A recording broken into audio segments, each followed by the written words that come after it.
पनर के पातावा कौआ छाए छातावा मुन्ना खाए हाँ तो भातावा दोस्तों भाई लोग कौआ नमस्कार। चाटे अब एक पत्तावा। बड़ी अपडेट है कि आप लोग बता दें कि फाइनली खेसारी लाल यादव का एक फिल्म का गाना लेके आ रहे हैं आपसे बीच में। फिल्म का गाना नहीं आया था, काफी भोजपुरी फैंस इंतजार कर रहे थे, आप लोग का इंतजार खत्म हुआ।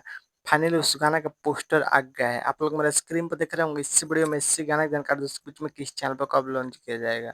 आज जो वाले चैनल सब्सक्राइब नहीं किए हैं तो प्लीज चैनल सब्सक्राइब कर लिए। खेसारी लाल यादव का डंस मूवी के गाना का पोस्टर है, जिस गाना का टाइटल है जान बाड़ा बबुआ। जान बाड़ा बबुआ इस सॉन्ग को गाए खेसारी लाल यादव और साथ में आर्यन बाबू ने गाना गाए हैं। बहुत बेहतरीन बवाल धमाकेदार गाना होने वाला है, क्योंकि इस गाना आते हुए बवाल धमाल मचा कर रख देगा।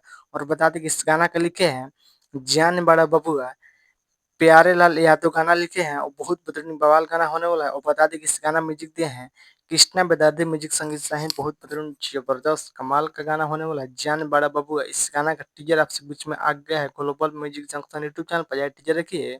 और थोड़ा बहुत मेरे वीडियो में देखे होंगे लगाए हैं। और बता दें कि इस गाना फ्रूट लॉन्च किया जाएगा जान बड़ा बबुआ, यानी कि कल सुबह 22 तारीख का सुबह 6:15 पर global music junction YouTube channel fruit launch किया जाएगा। कल एक बार गाना सुनने का बवाल धमाकेदार गाना होने वाला है। और इस वीडियो में देखने को मिलेगा जान बड़ा बाबू खेसारी लाल यादव, और साथ में पहली बार आर्यन बाबू ने वीडियो में देखने को मिलेगा। आप लोग बताइए खेसारी लाल का अपडेट कैसा अपडेट वीडियो को लाइक चैनल सब्सक्राइब मिलता है। धन्यवाद वीडियो शेयर के लिए।